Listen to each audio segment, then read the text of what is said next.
6월 중순에 그 산업 스파이에 대한 그 기사가 나왔습니다. 국가 핵심 기술인 그 삼성전자 반도체 공정 기술을 대거 빼돌려가지고 중국 현지에 그 복제 공장을 새로 지으려고 한 그 전직 삼성전자 상무가 검찰에 그 잡혔다는 얘기입니다. 이 사람은 그 중국 시안에 있는 그 삼성 반도체 그 공장에서 불과 1.5km 떨어진 곳에다가 삼성전자 반도체 복제 공장을 그 지으려고 해서 우리 국민들한테 큰 충격을 줬습니다. 지금 보시는 그 신문 기사인데요. 그 수원지방검찰청은 6월 12일 그 삼성전자의 영업 비밀을 그 통째로 가져다가 중국 현지에 반도체 공장을 지으려고 한 그 전직 삼성전자 상무를 산업기술보호법과 부정경쟁 방지법 위반 등의 혐의로 구속 기소했다고 보도했습니다. 이 사람은 우리나라 기업에서 퇴직한 후인 2015년 7월에 그 싱가포르에 반도체 회사를 세웠고 3년 뒤에는 대만의 한 회사로부터 8조 원을 투자하겠다는 약정서를 받았습니다. 이어서 2020년에는 중국 청두시에서 4,600억 원을 투자받아서 반도체 회사를 한 곳도 설립했습니다. 그러면서 삼성전자 등 그 자신이 근무했던 회사의 핵심 인력에 접근해서 고액 연봉을 미끼로 해서 약 200여 명을 영입하기도 했습니다. 그 전직 상무라는 이 사람은 그 1984년에 삼성전자 그 반도체 사업부에 입사해서 18년간을 근무하고 상무로 퇴직한 후에 하이닉스로 이직해서 그 10년 동안 부사장을 지냈습니다. 하이닉스에서는 그 은탑 산업 훈장을 수상했습니다. 자, 이런 기사를 접한 우리 국민들은 그야말로 분기탱천합니다. 우리 국민들이 이런 사람들을 극도로 싫어합니다. 이런 사람들을 어떻게 처리해야 하냐 이렇게 물어보면 아마 국민들 100명 중에 100명이면 다 대답은 똑같을 겁니다. 엄벌에 처해야 한다는 것입니다. 자, 그러면 그건 그렇고 이런 경우는 어떻게 되는지 한번 생각을 해보겠습니다. 괘씸한 중국 기업 분노 폭발, 참다 못한 삼성, LG와 손잡는다 라는 기사입니다. 그래서 어떤 내용인가 하고 한번 읽어봤습니다. 그 기사는 중국의 그 디스플레이 회사인 BOE에 관한 것입니다. 그 아래 서브 타이틀을 보면 기술 도둑 중국 BOE의 적반하장, 삼성전자, 삼성 디스플레이의 특허 침해 소송, 격분한 삼성전자 BOE와 거래 중단, LG 디스플레이와 거래량 늘릴 계획입니다. 대강 어떤 내용인지 기사를 짐작할 수 있습니다. 이 기사에 의하면 중국의 1위 디스플레이 업체인 그 BOE가 삼성전자하고 삼성 디스플레이를 상대로 소송을 걸었다는 것입니다. 삼성이 자신의 특허를 침해했다고 중국 법원에 제소를 한 것입니다. 자, 그런데 그동안 계속 그 기술을 훔쳐간 기업은 삼성이 아니라 BOE라고 하면서 삼성 관계자들이 격분을 한 것입니다. 그래서 참다 못한 삼성전자가 자사 공급망에서 BOE를 제어하기로 하고 그 공백을 LG 디스플레이 등을 통해서 메우기로 한 것입니다. 자, 내용을 좀 자세히 보자면 BOE가 금년 5월에 삼성전자하고 삼성 디스플레이를 충칭 제1중급 인민법원에 특허 침해로 제소를 했습니다. 삼성 디스플레이가 BOE에 특허 소송을 준비하는 와중에 오히려 BOE가 선수를 친 것입니다. 삼성 디스플레이는 자사의 디스플레이 특허 5종을 BOE가 무단으로 도용했다고 보고 소송을 준비하던 중이었습니다. 그래서 삼성은 6월 26일에 미국 텍사스주의 그 동부지방법원에 BOE를 상대로 특허 침해 소송을 낸 후 BOE와 거래를 끊는 방안까지 고려하고 있다고 합니다. 결국 중국과 기술 패권 전쟁이 치열해지자 삼성과 LG가 모처럼 손을 잡은 셈입니다. 산업별 그 해외 유출 현황을 보면 반도체가 26%로 가장 많고 그 다음이 22%로 디스플레이 분야입니다. 그런 관점에서 볼 때 BOE가 삼성의 특허를 침해했다는 건 사실이라고 판단됩니다. 자, 그런데 제가 오늘 여기서 드리려고 하는 말씀은 바로 이 업체 그 BOE의 탄생에 관한 것입니다. 중국 BOE는 그 글로벌 1위의 LCD 업체입니다. 원래 이 업체는 그 일본에서 그 브라운관을 그 하청받아서 만드는 정도의 그 소규모 별 볼 일 없는 업체였습니다. LCD에 대한 기술은 거의 없었다고 해도 과언이 아닙니다. 그런데 이런 그 별 볼 일 없는 회사를 세계적인 디스플레이 회사로 키워준 건 바로 그 우리나라의 공직자들과 산업은행 관계자들입니다. 하이닉스의 전신은 현대그룹의 그 현대전자입니다.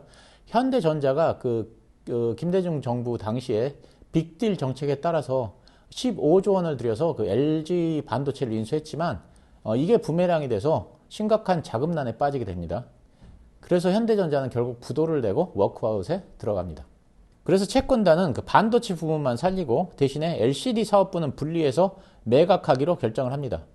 그래서 LCD 사업부를 따로 분리한 후에 법인을 설립했는데 그 회사가 바로 하이디스입니다. 하이디스는 영어로 HY, 그 DIS인데 현대의 HY에다가 디스플레이의 DIS 이렇게 해서 회사 이름이 하이디스가 된 것입니다.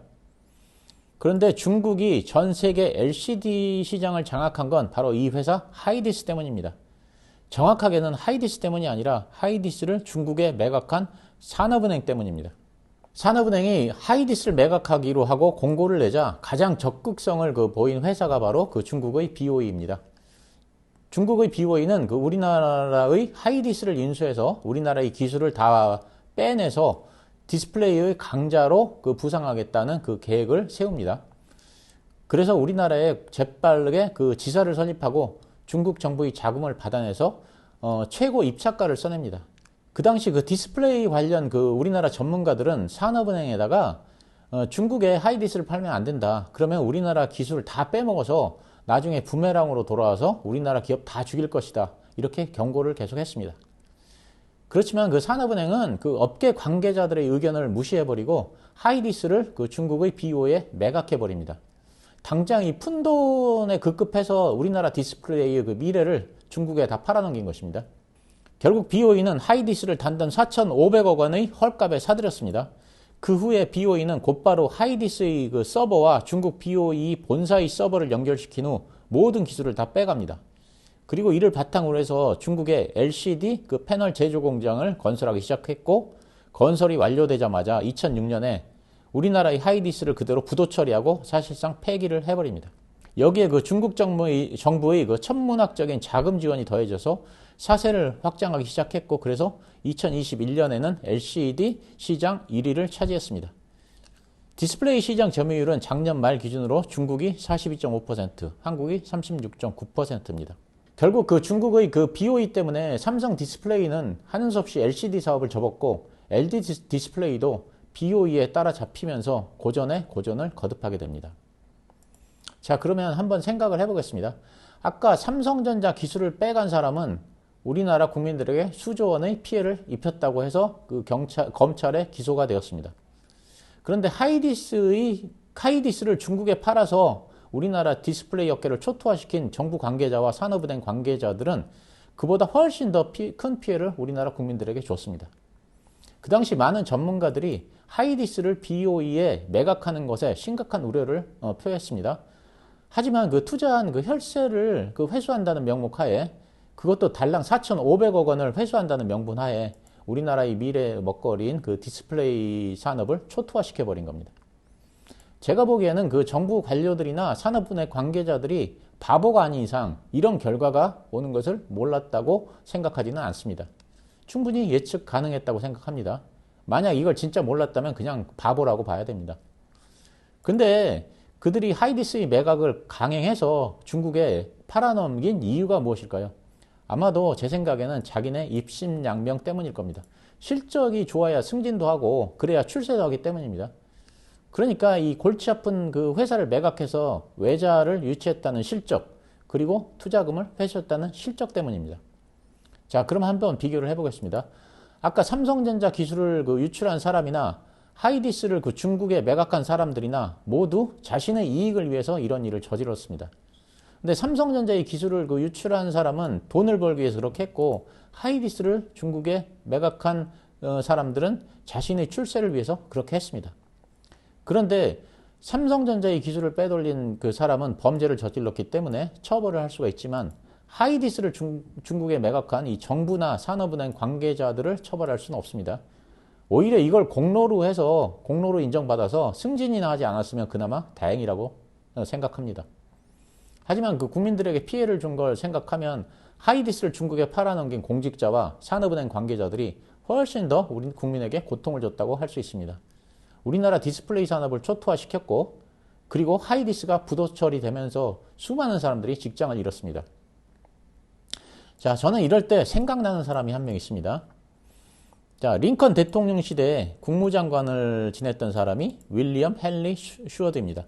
그는 그 링컨에 이어서 17대 앤드류 존슨 대통령 시절인 1867년에도 국무장관직을 수행하고 있었는데 그가 러시아로부터 알라스카를 사들일 것을 적극 주장하고 매입을 주도했습니다.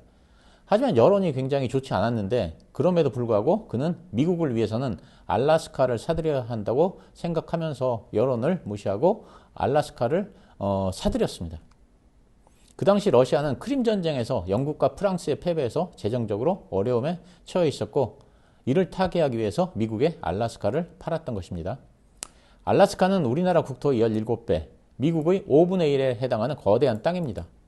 윌리엄 슈어드는 720만 달러를 지불하고 알라스카를 사들였는데 당시 미국에서는 터무니없이 비싼 가격을 지불했다는 여론이 들끓었습니다. 사람들은 알라스카를 슈어드의 얼음 창고라고 하면서 비웃었습니다. 미국 의회도 극지의 아무 쓸모없는 땅을 비싼 돈을 들여 사들였다고 비난했고 슈어드는 결국 국무장관직을 사퇴했습니다. 하지만 그 알라스카의 그 진가가 나타나기 시작한 것은 그로부터 약 30년 후입니다. 대규모의 금광이 발견되었고 대규모의 유전과 천연가스 그리고 은, 철광석 등이 잇따라 발견됐습니다. 주변 바다는 글자 그대로 물반 고기반의 황금 어장이었습니다. 그러자 미국 의회가 슈어드에게 의회에서 당신이 했던 사과를 돌려드립니다. 알라스카는 얼음 창고가 아니라 보물 창고였습니다. 라고 하면서 슈어드에게 공식적으로 사과를 했습니다. 그 후에 미국과 소련 간의 냉전 구도가 형성되었을 때 소련을 공격할 미사일 기지로 알라스카는 훌륭한 그 역할을 수행했습니다. 결국 공직자는 지금 욕을 먹고 비난을 받더라도 국가와 국민의 이익을 위해 일을 할 수 있는 사람이어야 합니다. 이런 공직자들이 많아져야 우리나라가 부강해지고 튼튼해지리라고 생각합니다. 네, 감사합니다.